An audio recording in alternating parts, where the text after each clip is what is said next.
ਧੰਨ ਵਾਹਿਗੁਰੂ। ਵਾਹਿਗੁਰੂ ਜੀ ਕਾ ਖਾਲਸਾ, ਵਾਹਿਗੁਰੂ ਜੀ ਕੀ ਫਤਿਹ। ਦੰਡੋਤ ਬੰਦਨ ਅਨਿਕ ਬਾਰ, ਸਰਬ ਕਲਾ ਸਮਰੱਥ।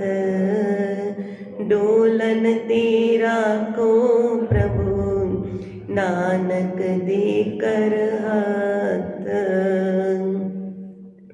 सुर नर मुन जन अमृत खोज दे, सो अमृत गुर ते पाया। पाया अमृत गुर कृपा कीनी, सच्चा मन वसाया। वाहिगुरु जी का खालसा, वाहिगुरु जी की फतेह। मत को परम भुलै संसार, गुर बिन कोय ना उतरस पार। महाराज कहते किसी भी भरम भुलेखे च पै ना जाना, किसी भी भरम नूं अपने अंदर पैदा करके ऐ ना भुल जाना कि गुरु तो बिना पार हो जाइदा। मतलब गुरु तो बिना पार नहीं हो सकते। अपने मन च एवें दा कोई भरम ना पैदा कर लेना कि गुरु की लोड़ नहीं ते गुरु तो बगैर असी पार हो सकते हैं। महाराज कहते गुरु तो बगैर कोई भी पार नहीं हो सकता। असी अपने मन को समझाने लई जो भी बहाने लगाए हुए ने, वो सिर्फ साडे मन के आलस करके या असी विकारां विच हले होर खचत होना चाहते हैं, या असी दुनिया के मोह नूं ज़्यादा जानते हाँ ते वाहिगुरु जी की प्रेम नूं घट जानते हैं, उन्हां दी बरकत नूं घट जानते हाँ। तां करके यह दृढ़ निश्चा नहीं हो रहा अंदर कि असी गुरु कोलों यह अमोलक दात लै लईए। हुण असी अपने मन च जिहड़ा मर्जी बहाना लगा लईए कि साडा वैसे ही परमात्मा नाल एक रिश्ता है, वो तो सब का रिश्ता है। असी कल विचार की कि वो सब का रिश्ता है आत्मा और परमात्मा का। सब में जोत जोत है सोए, तिस दे चानण सब में चानण होए। उहदे जोत करके सब अंदर चानण है, जीवन है, क्योंकि उहदी जोत टिकी है। अगली पंक्ति की पढ़ते हैं, गुर साखी जोत प्रगट होए। गुरु की सिक्ख्या नालों जोत अंदर प्रगट होनी है। वो जोत ने परम जोत विच समाना है। नहीं तो जोत तो है, फिर वो जानवरों विच भी है, वनस्पति विच है, सारी प्रकृति समाई है। महाराज आपे ही कह रहे हैं, सब में जोत जोत है सोए तिस दे चानण। फिर जानवरों विच भी है, साडे विच भी है, तो फर्क की होया। महाराज ने विवेक बुद्ध दिती कि अगली पंक्ति विचार करूँ, गुर साखी जोत प्रगट होए, जोत तिस भावै सो आरती होए। महाराज कहते हैं तो फिर जोत प्रकट हो जाती है, फिर जिवें दी उहनूं भांदी है ना उवें दी आरती होंदी है। मतलब पूरा समा साडा हर पल हर सवास उवें दा होंदा है जिवें दा महाराज नूं भांदा है। कोई भी सवास साडा फिर बिरथा नहीं जाता। ऐ नहीं है कि असी एकदम ही इस अवस्था ते आ जाएंगे। सहजे सहजे अभ्यास करके बेनतियां करते करते आवांगे। ये हुण साडी श्रद्धा उपर, विश्वास उपर, बेनतियां उपर ते महाराज की मौज उपर है कि असी कितनी जल्दी इस अवस्था ते आ जाते हैं। पर शुरुआत तो करनी पएगी ना। जे असी सोच लईए कि भी असी पहले कदी अमृत की दात लिती सी, साडे कोल अमृत की दात है, साडा वो अमृत मन्निया जाएगा। पर मन्निया तां जाएगा जे उहदे विच असी मर्यादा रखी हुई है। असी हुण स्कूल एक बार एडमिशन लिया, फिर मुड़ के स्कूल गए ही नहीं। दुनिया का कोई भी सब तो पहली गल तो होंदी एग्जाम्पल जिहड़ा ना वो फिट नहीं बैठता। पर असी एक समझण मात्र जतन करते हाँ। जे असी ककारां तो विसर गए, साडा असी ककार शरीर ते धारण ही नहीं कीते हुए, तो उन्होंने खंडत ही मन्नांगे ना। उन्होंने नहीं मन्नांगे कि असी पहले लिती सी, साडा खंडन नहीं होया। हुण गुरु ते परमात्मा जिहड़े ने, गुरु परमेश्वर एने दयालु ने, दोखन देखत है पर देत ना हारे। वो दाता तुहानूं दे रहे हैं, तुहाडे दोख नूं भी देख रहे हैं कि तुसी दात लैके फिर उन्होंने संभालिया नहीं। जिन्हां दा खंडित हो गया ना, महाराज कृपा करन उन्होंने तो जरूर ही इस अभ्यास में दोबारा उतर जाना चाहिए कि दोख नूं देखते भी ने महाराज, पर फिर भी देंदे हुए हार नहीं मनते। वो तुहानूं दातां दई जा रहे हैं। तेग बहादुर सिमरिया कर नौ निध आवे ताए, सब थाई होए साए। पर जे साडा बच्चा साडे कहने विच नहीं देंदे ते असीं भी उहनूं रोटी, पर साडा मतलब ਕੀ ਹੁੰਦਾ ਹੈ, ਅਸੀਂ ਅੰਦਰੋਂ ਤਾਂ ਖੁਸ਼ ਹੁੰਦੇ ਹਾਂ ਜੇ ਉਹ ਸਾਡੇ ਕੋਲ ਆ ਕੇ ਕਹਿ ਦੇਵੇ ਕਿ ਮੈਨੂੰ ਮਾफ़ੀ ਦੇ ਦਿਓ ਮਾਤਾ ਜੀ, ਪਿਤਾ ਜੀ ਮੈਨੂੰ ਮਾफ़ ਕਰ ਦਿਓ, ਹੁਣ ਮੈਂ ਤੁਹਾਡੇ ਕਹਿਣੇ 'ਚ ਰਹਾਂਗਾ। ਜਿਵੇਂ ਦੀ ਮੇਰੇ ਘਰ ਦੀ ਮਰਿਆਦਾ ਹੈ ਨਾ, ਜਿਵੇਂ ਸੰਸਕਾਰ ਤੁਸੀਂ ਮੈਨੂੰ ਦੇ ਰਹੇ ਹੋ, ਮੈਂ ਉਸ ਅਨੁਸਾਰ ਹੀ ਹੋਵਾਂਗਾ। ਤੇ ਵਾਹਿਗੁਰੂ ਜੀ ਵੀ ਅਕਾਲ ਪੁਰਖ ਧੰਨ ਗੁਰੂ ਗੋਬਿੰਦ ਸਿੰਘ ਮਹਾਰਾਜ ਵੀ ਇਹੀ ਕਹਿ ਰਹੇ ਨੇ ਨਾ ਕਿ ਮੈਂ ਤੈਨੂੰ ਦੇ ਤੇ ਰਿਹਾ ਵਾਂ, ਮੇਰਾ ਤੇ ਸੁਭਾਅ ਹੈ ਅਕਿਰਤ ਘੜਾਂ ਨੂੰ ਪਾਲਦਾ, ਮੈਂ ਤੇ ਸਭ ਨੂੰ ਪਾਲਦਾ ਵਾਂ, ਪਰ ਮੇਰੀ ਖੁਸ਼ੀ ਤੇ ਤਾਂ ਹੀ ਹੋਏਗੀ ਜੇ ਮੁੜ ਘਰ ਵਾਪਸ ਆ ਜਾਏ। ਤੇ ਮਹਾਰਾਜ ਆਪਣਾ ਅਸੀਂ ਕਹਿੰਦੇ ਹਾਂ ਬਿਰਧ ਕੀ ਲਾਜ, ਬਿਰਧ ਨੂੰ ਪਛਾਣ ਲੈਂਦੇ ਨੇ। ਉਹ ਅੰਮ੍ਰਿਤ ਦੀ ਦਾਤ ਜਿਹੜੀ ਇੱਕ ਵਾਰ ਤੁਸੀਂ ਲਿੱਤੀ ਉਹ ਅਜਾਏ ਨਹੀਂ ਗਈ, ਉਹ ਅੰਮ੍ਰਿਤ ਦੀ ਦਾਤ ਦਾ ਸਦਕਾ ਹੀ ਤੇ ਤੁਹਾਨੂੰ ਸੰਗਤ ਵਿੱਚ ਬਹਿਣ ਦਾ ਅਵਸਰ ਮਿਲ ਰਿਹਾ ਹੈ। ਸੰਗਤ ਵਿੱਚ ਬਹਿ ਕੇ ਗੁਰੂ ਦੀ ਬਾਣੀ ਸੁਣ ਰਹੇ ਹੋ, ਫਿਰ ਗੁਰੂ ਦੀ ਬਾਣੀ ਜਿਹੜੀ ਸੁਣ ਰਹੇ ਹੋ ਉਹ ਮਹਾਰਾਜ ਦੇ ਹੁਕਮ ਵਿੱਚ ਹੀ ਸੁਣ ਰਹੇ ਹੋ, ਮਹਾਰਾਜ ਦੇ ਹੁਕਮ ਵਿੱਚ ਹੀ ਵਿਚਾਰ ਸੁਣ ਰਹੇ ਹੋ ਕਿ ਮਹਾਰਾਜ ਤੁਹਾਨੂੰ ਚੇਤੇ ਦਿਵਾ ਰਹੇ ਨੇ ਕਿ ਪੁੱਤਰ ਤੂੰ ਦਾਤ ਲਿੱਤੀ ਸੀ, ਮੇਰੀ ਧੀ ਤੂੰ ਦਾਤ ਲਿੱਤੀ ਸੀ ਤੇ ਹੁਣ ਉਹ ਦਾਤ ਨੂੰ ਸੰਭਾਲਿਆ ਨਹੀਂ, ਇੱਕ ਵਾਰੀ ਫਿਰ ਆ ਜਾ ਮੇਰੇ ਕੋਲ। ਮਹਾਰਾਜ ਹੀ ਤੇ ਕਰ ਰਹੇ ਨੇ ਨਾ ਸਾਰਾ, ਸਾਡੀ ਮਰਜ਼ੀ ਨਾਲ ਤੇ ਇੱਕ ਪੱਤਾ ਵੀ ਨਹੀਂ ਹਿਲਦਾ। ਮਹਾਰਾਜ ਆਪਣੇ ਹੁਕਮ ਅੰਦਰ ਭਾਣੇ ਅੰਦਰ ਦਾਤਾਂ ਵੀ ਦੇ ਰਹੇ ਨੇ, ਤੁਹਾਨੂੰ ਸੋਹਣਾ ਅਵਸਰ ਵੀ ਪ੍ਰਦਾਨ ਕੀਤਾ, ਸੰਗਤ ਵਿੱਚ ਆ ਕੇ ਬਿਠਾ ਲਿਆ ਵੀ, ਫਿਰ ਸੰਗਤ ਵਿੱਚ ਵਿਚਾਰ ਵੀ ਸੁਣਾਈ। ਇਹਦਾ ਸਭ ਤੋਂ ਭਾਵ ਕੀ ਹੈ? ਇਹ ਸਾਰੀ ਗੱਲਾਂ ਕੋਈ ਐਵੇਂ ਤੇ ਨਹੀਂ ਹੋ ਰਹੀਆਂ ਨਾ, ਇਸੇ ਪਿੱਛੇ ਹੋ ਰਹੀਆਂ ਨੇ ਕਿ ਮਹਾਰਾਜ ਤੁਹਾਨੂੰ ਚੇਤੇ ਦਿਵਾ ਰਹੇ ਨੇ ਕਿ ਤੁਸੀਂ ਮੇਰੇ ਹੋ, ਮੈਨੂੰ ਤੇ ਆਪਣੇ ਬਿਰਧ ਦੀ ਲਾਜ ਹੈ, ਮੈਨੂੰ ਆਪਣੇ ਬਿਰਧ ਦੀ ਪਛਾਣ ਹੈ, ਪਰ ਤੁਸੀਂ ਆਓ ਤੇ ਸਹੀ, ਤੁਸੀਂ ਮਨੁੱਕਰ ਨਾ ਹੋਵੋ। ਇਹ ਮਹਾਰਾਜ ਤਾਂ ਕਰਕੇ ਕਰ ਰਹੇ ਨੇ। ਮੰਨ ਲਓ ਇੱਕ ਬੜੇ ਮਹਾਤਮਾ ਪੁਰਖ ਹੋਣ, ਉਹਨਾਂ ਨੇ ਕੋਈ ਲੰਗਰ ਪ੍ਰਸਾਦ ਦਾ ਬੁਨਿਆਦੀ ਕਰਾਈ ਹੋਏ ਕਿ ਲੰਗਰ ਵਰਤਣਗੇ, ਸਾਰੀ ਲੋਕਾਈ ਆ ਕੇ ਹੋਏ, ਆਸ-ਪਾਸ ਸੰਗਤ ਆ ਕੇ ਹੋਏ ਲੰਗਰ ਛਕਣ ਲਈ। ਹੁਣ ਤੁਸੀਂ ਲੈਣਾ ਵਿੱਚ ਵੀ ਉਹ ਬੈਠ ਗਏ, ਉਹਨਾਂ ਨੂੰ ਪੱਤਲ ਵੀ ਮਿਲ ਗਏ। ਹੁਣ ਸਾਡਾ ਵੀ ਤੇ ਉਹੀ ਹੈ ਨਾ ਕਿ ਸਾਡੇ ਪੂਰੇ ਜਗ੍ਹਾ 'ਤੇ ਬੁਨਿਆਦੀ ਹੋਈ ਕਿ ਇੱਥੇ ਪ੍ਰੋਗਰਾਮ ਹੋਣੇ ਨੇ, ਉਲੀਕੇ ਗਏ ਨੇ, ਅਸੀਂ ਸੰਗਤ ਵਿੱਚ ਆ ਵੀ ਗਏ, ਸੰਗਤ ਵਿੱਚ ਬੈਠ ਵੀ ਗਏ, ਮਤਲਬ ਸਾਨੂੰ ਪੱਤਲ ਵੀ ਮਿਲ ਗਈ। ਹੁਣ ਭਰੋਸਾ ਤੇ ਤਾਂ ਰੱਖੀਏ ਨਾ ਜਿਵੇਂ ਅਸੀਂ ਪੱਤਲ ਵਿੱਚ ਪ੍ਰਸ਼ਾਦ ਦਾ ਲੈਣ ਵਾਸਤੇ ਆਪਣਾ ਹੱਥ ਅੱਗੇ ਕਰੀਏ, ਅਸੀਂ ਵੀ ਤੇ ਕਹੀਏ ਨਾ, ਮਾਲਕ ਕਹਿ ਰਹੇ ਨੇ ਵਾਹਿਗੁਰੂ ਪ੍ਰਸ਼ਾਦਾ, ਤੇ ਅਸੀਂ ਵੀ ਅੱਜ ਹੱਥ ਕਰਾਂਗੇ ਤਾਂ ਹੀ ਮਿਲੇਗਾ ਨਾ। ਅਸੀਂ ਹੱਥ ਕਰਕੇ ਅੱਜ ਬੰਨ ਲਈਏ ਕਿ ਨਹੀਂ, ਤੇ ਫਿਰ ਸਾਨੂੰ ਕਿਵੇਂ ਮਿਲੇਗਾ? ਇਹ ਮਹਾਰਾਜ ਦੀ ਮੋਜ ਉੱਪਰ, ਉਹਨਾਂ ਦੇ ਬਿਰਧ ਉੱਪਰ ਯਕੀਨ ਰੱਖੀਏ ਕਿ ਮਹਾਰਾਜ ਦੀ ਕੋਈ ਚੋਜ ਨਹੀਂ, ਤਾਂ ਕਰਕੇ ਸਾਡੇ ਵਾਸਤੇ ਇੱਥੇ ਹੋ ਰਿਹਾ। ਨਹੀਂ ਤੇ ਸੀਸਗੰਜ ਸਾਹਿਬ, ਬੰਗਲਾ ਸਾਹਿਬ ਸਾਰੇ ਪਾਸੇ ਹੁੰਦਾ ਹੈ ਅੰਮ੍ਰਿਤ ਸੰਚਾਰ। ਛੋਟੇ ਸ਼ਹਿਰਾਂ ਵਿੱਚ ਤੇ ਸੁਵਿਧਾ ਨਹੀਂ, ਪਰ ਸਾਡੇ ਸ਼ਹਿਰ ਵਿੱਚ ਤੇ ਸੁਵਿਧਾ ਹੈ। ਪਰ ਮਹਾਰਾਜ ਤੁਹਾਡੇ ਘਰ ਤੱਕ ਆ ਗਏ ਨੇ ਤੁਹਾਨੂੰ ਇਹ ਦਾਤ ਦੇਣ ਲਈ। ਹੁਣ ਘਰ ਆ ਕੇ ਦਰਵਾਜ਼ਾ ਵੀ ਖਟਖਟਾਤਾ, ਜੇ ਅਸੀਂ ਨਾ ਖੋਲੀਏ ਸਾਡੇ ਕਿਵੇਂ ਦੇ ਭਾਗ ਹੋਣਗੇ? ਫਿਰ ਸਾਨੂੰ ਚਾਹੀਦਾ ਨਾ ਅਸੀਂ ਆਪਣਾ ਦਰਵਾਜ਼ਾ ਖੋਲ੍ਹ ਦਈਏ। ਅਸੀਂ ਫਾਲਤੂ ਦੇ ਭਰਮ ਨਾ ਪੈਦਾ ਕਰੀਏ ਕਿ ਸਾਡਾ ਕਨੈਕਸ਼ਨ ਹੈ, ਅਸੀਂ ਛੱਕਿਆ ਸੀ, ਸਾਨੂੰ ਲੋੜ ਨਹੀਂ, ਸਾਡੇ ਕਰਮ ਚੰਗੇ ਨੇ, ਸਾਡੇ ਜਿਵੇਂ ਦੇ ਵੀ ਕਰਮ ਹੋਣ, ਜੇ ਅੰਦਰ ਪ੍ਰੇਮ ਦਾ ਬੀਜ ਹੋਵੇ, ਜੇ ਗੁਰਬਾਣੀ ਦਾ ਬੀਜ ਅੰਦਰ ਹੈ ਤੇ ਉਹ ਉੱਗੇਗਾ ਤੇ ਜਦੋਂ ਵ੍ਰਿਕਸ਼ ਬਣੇਗਾ ਤੇ ਬਾਹਰ ਉਹਦੀ ਛਾਂ ਆਏਗੀ, ਸਰੀਰ ਉੱਪਰ ਉਹਦਾ ਅਸਰ ਦਿਖਾਈ ਦੇਵੇਗਾ। ਜੇ ਸਰੀਰ ਉੱਪਰ ਉਹਦਾ ਅਸਰ ਦਿਖਾਈ ਨਹੀਂ ਦੇ ਰਿਹਾ, ਜਿਹੜਾ ਬੀਜ ਧਰਤੀ ਦਾ ਸੀਨਾ ਪਾੜ ਕੇ ਬਾਹਰ ਹੀ ਨਹੀਂ ਆਇਆ, ਤੇ ਕਿਸਾਨ ਕੀ ਕਹਿੰਦੇ ਨੇ? ਬੀਜ ਸੜ ਗਿਆ ਹੋਏਗਾ। ਉਹ ਧਰਤੀ ਦਾ ਸੀਨਾ ਪਾੜ ਕੇ ਬਾਹਰ ਨਹੀਂ ਆਇਆ ਨਾ, ਬੀਜ ਸੜ ਗਿਆ ਹੋਏਗਾ, ਤੇ ਫਿਰ ਦੁਬਾਰਾ ਖੁਦਾਈ ਕਰਕੇ ਬੀਜ ਪਾਉਂਦੇ ਨੇ। ਹੁਣ ਅਸੀਂ ਨਾਅਰੇ ਲਗਾਈ ਜਾਈਏ ਸਾਡੇ ਅੰਦਰ ਬੀਜ ਹੈ, ਸਾਡੇ ਅੰਦਰ ਪਿਆਰ ਹੈ, ਬਾਹਰ ਦਿਖਾਈ ਹੀ ਨਹੀਂ ਦੇ ਰਿਹਾ। ਮਹਾਰਾਜ ਤੇ ਕਹਿ ਰਹੇ ਨੇ ਬਾਹਰੋਂ ਵੀ ਜਿਨਕੇ ਚੋਲੇ ਰਤੜੇ ਪਿਆਰੇ, ਕੰਤ ਤਿਨਾ ਕਹੇ ਨਾਨਕ ਕੇ ਸਰੀਰ ਪ੍ਰਵਾਨ ਹੋਆ ਜਿਨ ਸਤਿਗੁਰੂ ਸਿਓ। ਉਹ ਸਰੀਰ ਸਮੇਤ ਪ੍ਰਵਾਨ ਹੁੰਦੇ ਨੇ। ਮਹਾਰਾਜ ਕਹਿੰਦੇ ਨੇ ਮੇਰੇ ਵਰਗਾ, ਅੰਦਰੋਂ ਬਾਹਰੋਂ ਮੇਰੇ ਵਰਗਾ। ਜੇ ਅਸੀਂ ਮੰਨੀਏ ਹੀ ਨਾ, ਅਸੀਂ ਕਹੀ ਜਾਈਏ ਬੀਜ ਹੈ, ਫਿਰ ਬੀਜ ਨੇ ਸੜ ਜਾਣਾ ਅੰਦਰ। ਜੇ ਪੈਦਾ ਹੀ ਨਹੀਂ ਨਾ ਹੋ ਰਿਹਾ, ਬ੍ਰਿਖ ਬਣ ਹੀ ਨਹੀਂ ਰਿਹਾ, ਫਿਰ ਉਹ ਸੜਦਾ ਪਿਆ ਅੰਦਰ, ਫਿਰ ਤੁਹਾਨੂੰ ਕੋਈ ਭਰਮ ਪੈਦਾ ਹੋ ਗਿਆ। ਮਹਾਰਾਜ ਕਹਿ ਰਹੇ ਮਤ ਕੋ ਭਰਮ ਭੁਲੇ ਸੰਸਾਰ, ਗੁਰ ਬਿਨ ਕੋਈ ਨਾ ਉਤਰਸ ਪਾਰ। ਜੇ ਗੁਰੂ ਤੋਂ ਵਿਮੁਖ ਹੋ ਜਾਂਦੇ ਆ, ਪਾਵੇ ਮੁਕਤ ਨਾ ਹੋਰ ਤੈ ਕੋਈ। ਪਿੱਛੋਂ ਵਿਵੇਕੀਆਂ ਕਿਸੇ ਵੀ ਹੋਰ ਥਾਂ ਤੇ ਜਾਓ, ਫਿਰ ਤੁਹਾਡੀ ਬੜੀ ਵਿਵੇਕ ਕੇ ਉਹ ਵੀ ਮਰ ਜਾਏਗਾ, ਤੇ ਫਿਰ ਅਨੇਕਾਂ ਜੁਨੀਆਂ 'ਚ ਭਟਕੋਗੇ। ਫਿਰ ਕਿਵੇਂ ਦੁਬਾਰਾ ਸ਼ਰਨ ਵਿੱਚ ਆਉਣਾ ਹੀ ਪਏਗਾ ਸਾਰੀ ਜੂਨਾਂ 'ਚੋਂ ਭਟਕਣ ਤੋਂ ਬਾਅਦ। ਫਿਰ ਅਸੀਂ ਹੋਣੇ ਹੀ ਕਿਉਂ ਨਾ, ਜਿਹੜਾ 84 ਤੋਂ ਬਾਅਦ ਮਿਲਿਆ ਮਾਨੁਕ ਦੇਹੀ, ਇੱਦਾਂ ਹੀ ਕਿਉਂ ਨਾ ਲਾਹਾ ਲੈ ਲਈਏ। ਮਹਾਰਾਜ ਦੀ ਕਿਰਪਾ ਨਾਲ ਜੋ ਅਸੀਂ ਕੱਲ੍ਹ ਵਿਚਾਰ ਕਰ ਰਹੇ ਸੀ, ਕੇਸ ਕੰਘਾ ਕੇਸਗੀ ਕੜਾ, देखो जो केसी सने स्नान करते हैं ना, केसी स्नान करते हैं तो केसां का अदब रखना। असी यह नहीं कहना कि केस सुका रहे हैं, वाल सुका रहे हैं, इन्हों कहीदा केस हरे कर रहे हैं। की कहीदा केस हरे करने ने, हरे कर रहे हैं, इवें कहीदा। इन्ना अदब महाराज ने पुरातन गुरसिखा ने रखिया केसां लई। कल कड़े के विचार होने तो बाद असी ककार ते आए सी किरपान।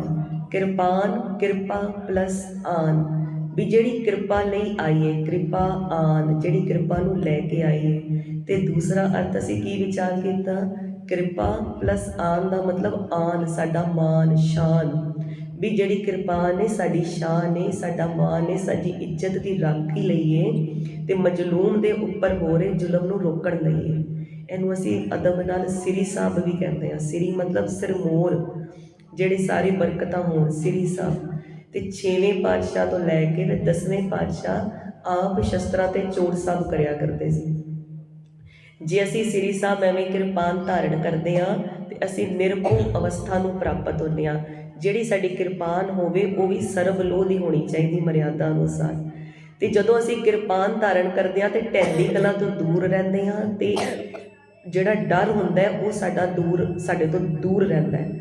कहते ने ऐसी चढ़दी कला ऐस देंदे ने शस्त्र, सर्वलोह दा कड़ा और सर्वलोह दी किरपान, कि अगर तुसी रहत नाल धारण कीती है तो ये डिप्रैशन के रोगों को तुहाडे तो दूर रखती है। क्यों? क्योंकि मन जिहड़ा चढ़दी कला के खेड़े च रहता है। जिवें ही किरपान उपर हाथ जाएगा, तुसी आप सोचो जो तुसी शस्त्रां के दर्शन करते हो तुहाडे अंदर कैसी भावना आती है। एकदम मन का वेग उपर नूं उछलदा है ना, उपर नूं जांदे है साडी भावना, नीचे नहीं असीं डुबदे। इवें है चढ़दी कला का प्रतीक है। महाराज का शस्त्रां नाल कितना प्रेम है। महाराज कहते जे एक बारी तुसी किरपान धारण करते हो, किरपान पाल तारियन करोड़ पाप तारियन, करोड़ा पापां का नाश उसी समय हो जाता है।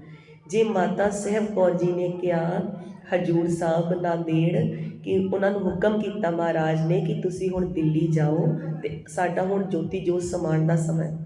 तो जो महाराज ने एवें किया तो माता साहब कौर जी विछोड़ा नहीं सहन कर सकते सी। उन्होंने कहा महाराज मेरा तो नियम है, मैं सवेरे उठ के अमृत वेले जो नितनेम कर लैंदी हाँ, आप जी के दर्शन किए बगैर मैं लंगर प्रसाद नहीं चकती, तो मेरा नियम किवें पूरा होएगा। पर महाराज का हुक्म सी ना, मनना तो पैना सी।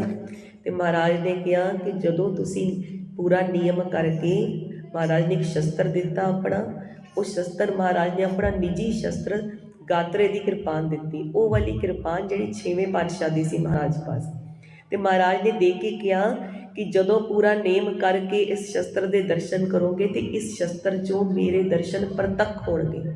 महाराज कहते हैं सैफ सहोरी सहती यह हमारे पीर, कि महाराज तो इन्हों अपने पीर वाकड़ मनते हैं। तो बई उस शस्त्र चों मेरे प्रतख दर्शन होणगे, अपने तुल्ले कर रहे हैं महाराज। आप चोर साहब की कितना सम्मान करते हैं। तो माता साहब कौर जी उत्थों दी महाराज को शस्त्र रूप किरपान लैके आए, जिहदे दर्शन करके अपना नेम पूरा करते रहे तो महाराज के प्रतख दर्शन करते हैं। फिर महाराज का अगे कितना होर प्रेम है। जदों महाराज चिखा विच प्रवेश करते हैं अंतम समय विच, ते महाराज जदों कहते हैं कि सिखां नूं चिखा नहीं फरुलनी, पर जदों भाई जीवन सिंह जी आदक रहराज साहब की बाणी करके जदों अरदासा सोध के बाद चो सवेरे जदों तंबू दे विच जांदे ने जिथे महाराज की चिखा सज्जी सी, ते उत्थे महाराज की होर कोई निशानी तो नहीं मिली। महाराज फिर असीं तां ही कहते हैं ना अपने घोड़े समेत नीले समेत आप सचखंड बयाना कीते। महाराज ने कोई फुल बरामद नहीं होए, कोई शरीर का कुछ भी अंग बरामद नहीं होए, सिर्फ सानू मिलिया कि एक सुनहरी रंग की छोटी किरपान मिली महाराज की निशानी वजों। महाराज तां भी अपने सिखां नूं की दे के गए, शस्त्र दे के गए। तो महाराज जदों जाण लगे सी ते महाराज जदों प्यार नाल पिछे मुड़ के अपने सिखां नूं वेखिया, जिवें एक पिता अपने बच्चियां नूं प्यार नाल वेखदा है, ते महाराज ने की किया ओदरिओ ना कि तुसी अगर वाहिगुरु गुरु मंत्र नहीं विसारोगे, गुरबाणी नहीं विसारोगे, शस्त्रां दा अभ्यास नहीं छड्डोगे, कोई भी तुहानूं गुलाम नहीं बना सकेगा। हमेशा चढ़दी कला विच ते मेरी हजूरी विच रहोगे। महाराज ने इन्नी कृपा करके कहा। तो मैं महाराज का शस्त्र नाल कितना प्रेम है। तो असी शस्त्र धारण करन तो घबराइए ना। देखो महाराज ने जो अकाल पुरख की भी उस्तत की ना, वो भी इसे तरह उस्तत की जिमें अकाल पुरख भी शस्त्रधारी है। महाराज कहते श्री असदुचो करियो रक्षा। महाराज कहते खड़ग केत मैं शरण तिहारी, आप हाथ दे लिहो वारी। ਇਹਦਾ ਕੀ अर्थ होया कि ਜਿਹਦੇ ਨਿਸ਼ਾਨ ਵਿੱਚ ਜਿਹਦੇ ਜਿਹੜੇ ਜਿਵੇਂ ਸਾਡਾ ਉੱਪਰ ਨਿਸ਼ਾਨ ਸਭ ਲੱਗਿਆ, ਜਿਹਦੇ ਝੰਡੇ ਵਿੱਚ ਖੜਗ ਕਿਰਪਾਨ ਦਾ ਨਿਸ਼ਾਨ ਹੈ, ਮਹਾਰਾਜ ਕਹਿੰਦੇ ਐਸੇ ਅਕਾਲ ਪੁਰਖ ਨੂੰ ਬੇਨਤੀ ਕਰ ਰਹੇ ਨੇ ਕਿ ਮੇਰੀ ਰੱਖਿਆ ਕਰਨਾ। ਇਹਦਾ ਮਤਲਬ ਜਿਹਦੇ ਨਿਸ਼ਾਨ ਵਿੱਚ ਖੜਗ ਦਾ ਨਿਸ਼ਾਨ ਹੈ, ਇਹਦਾ ਮਤਲਬ ਉਹ ਪਰਮਾਤਮਾ ਸ਼ਸਤਰਧਾਰੀ ਹੈ, ਸਰਗੁਣ ਰੂਪ ਪਰਮਾਤਮਾ ਦਾ ਸ਼ਸਤਰਧਾਰੀ ਹੋਏਗਾ। ਹੁਣ ਸਾਡੇ ਤੋਂ ਉੱਪਰ ਜਿਹੜੇ ਦੇਵੀ ਦੇਵਤਾ ਮੰਨਦੇ ਆ, ਚਾਹੇ ਅਸੀਂ शिव जी ਨੂੰ ਮੰਨੀਏ, ਉਹਨਾਂ ਕੋਲ त्रिशूल है। जे ਅਸੀਂ श्री रामचंद्र जी ਨੂੰ अवतार ਮੰਨਦੇ ਹਾਂ ਤੇ ਧਨੁਸ਼ ਬਾਣ ਉਹਨਾਂ ਪਾਸ है।